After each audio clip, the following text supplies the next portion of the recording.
ఈరోజు ములగాకు పువ్వుతో సూప్ చేసుకుందామండి. అలాగని నేను ఈ ములగాకులో ఉన్న పువ్వు అంతా, ఈ పువ్వులో చాలా విటమిన్స్ ఉంటాయండి. చూడండి, ఈ పువ్వు అంతా మనం ఇలా తీసుకొని సన్నగా కట్ చేసుకొని నీళ్ళలో వేసి బాయిల్ చేయాలండి. ఇదే సూప్ చేసుకోవాలి.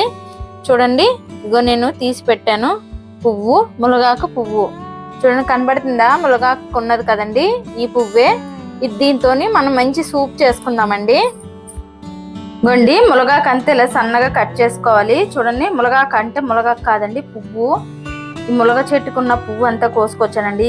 దీంతో మనం ఇప్పుడు సూప్ చేసుకుందాము. దానికి కావలసినవి ఒక అరకప్పు స్వీట్ కార్న్, ఒక అరకప్పు బఠానీ, ఒక కప్పు క్యారెట్, కొంచెం వెల్లుల్లి, కొంచెం అల్లం ముక్కలు, సన్నగా అల్లం ముక్కలు కట్ చేసుకోవాలి. వెల్లుల్లి కూడా సన్నగానే కట్ చేసుకోవాలి. ఇప్పుడు ఇవన్నీ మనం కొంచెం పోపు వేసుకుందామండి, పచ్చివాసన పోయే వరకు. ఇంకోండి, సూప్ చేసుకోవడానికి గిన్నె పొయ్యి మీద పెట్టాను కదా, నూనె వేస్తున్నానండి. ఒక 2 స్పూన్లు నూనె వేసానండి, ఎందుకంటే అవి పచ్చివాసన పోయే వరకు మనం ఇందులో వేపుకోవాలి కదా. అలాగే ఒక 1/2 చెంచా జీలకర్ర వేస్తున్నానండి. ఇంకోండి, అల్లం ముక్కలు కూడా వేసేస్తున్నాను. అలాగే వెల్లుల్లి కూడా వేసేసుకొని కొంచెం ఈ పచ్చివాసన పోయే వరకు వేపుకోవాలి. కొంచెం కరివేపాకు కూడా ఇలా కట్ చేసుకొని వేసుకోవాలండి. ఇప్పుడు కొంచెం వేగే కదా, ఇప్పుడు బఠానీ వేసేస్తున్నాను నేను. ఇప్పుడు బఠానీ కూడా పచ్చివాసన అంతా పోవాలి. అలాగే స్వీట్ కార్న్ కూడా, క్యారెట్,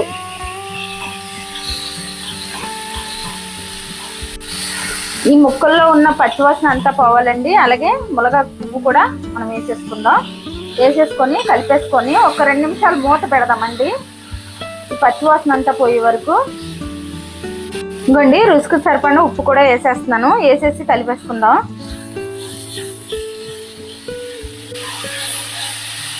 ఇంకోండి, ఏగిపోయింది చూడండి. ఇప్పుడు నీళ్లు పోస్తున్నానండి. నేను 2 గ్లాసులు నీళ్ళు వేసుకుంటున్నానండి. 2 కప్పులు సూప్ వచ్చేలాగా. ఇంకోండి, 2 గ్లాసులు వేస్తున్నాను. ఇంకోండి, ఇప్పుడు ఇందులో మనం ఇంకా స్పైసీస్ ఏమి వేయమండి. ఆల్రెడీ అల్లము వెల్లుల్లి ఉంది. మనం కొంచెం మరిగాక ఇప్పుడు మిరియాల పొడి వేసుకుందాము. మూత పెట్టేసుకుందామండి. ఇది బాగా మరగాలి, సూపు దిగాలి కదా. ఈ ములగాకు పువ్వుది సూప్ అంతా దిగాలి కాబట్టి మూత పెట్టేస్తున్నానండి. నేను 2 స్పూన్లు జొన్నపిండి వేస్తున్నానండి. ఈ స్పూన్తో 2 స్పూన్లు తీసుకున్నాను నేను జొన్నపిండి. ఈ జొన్నపిండి ఇలా వేస్తా వాటర్లో నానబెట్టుకోవాలి. కలిపేసుకొని ఉండలు లేకుండా ఇలా కలుపుకోవాలండి. జొన్నపిండి మనకి పలచగా కావాలంటే పలచగా చేసుకోవచ్చు, కొంచెం చిక్కగా కావాలంటే చిక్కగా చేసుకోవచ్చండి సూపు. చూడండి, చల్లారి కొలిది చిక్కగా అయిపోతుంది. ఒక 2 నిమిషాలు ఉంచుకొని మనము ఇంక ఇది స్టవ్ ఆపేసుకోవడమేనండి. ఇలా చేసుకుంటే మాత్రం చాలా బాగుంటుందండి ఈ సూపు. ములగ పువ్వుతో జొన్నపిండి వేసి సూప్ చేశానండి. టేస్ట్ మాత్రం చాలా బాగుంటుంది. హెల్దీ అయిన ఫుడ్ అండి. పొద్దున్నే బ్రేక్ఫాస్ట్ కావాలంటే ఇలా చేసుకొని తింటే మాత్రం చాలా హెల్దీగా ఉంటుంది. చూడండి ఎంత బాగా అయిపోయిందో. చూడండి, చల్లారి కొలిది ఇంకా థిక్నెస్ వచ్చేస్తుంది, కానీ చల్లారి వరకు ఉండకూడదు, కొంచెం వేడిగానే తాగాలి మనము. ఇంక ఇప్పుడు ఇందులో మనము స్టవ్ ఆపేస్తాం కాబట్టి కొంచెం పెప్పర్ పొడి వేసుకుందామండి. ఒక 1/2 స్పూన్ లాగా పెప్పర్ పొడి వేసానండి. ఈ పెప్పర్ పొడి వేసి ఇలా కలిపేసుకోవాలి మొత్తం కలిసిలాగా. చూడండి, ఇంక ఇది మనం స్టవ్ ఆపేసుకుందామండి. ఇంక ఇంతేనండి ఈ ములగాకు సూపు. ఇలా చేసుకుంటే మాత్రం టేస్ట్ మాత్రం అదిరిపోద్ది. నచ్చితే లైక్ చేయండి, షేర్ చేయండి, కామెంట్ చేయండి, సబ్స్క్రైబ్ చేయండి.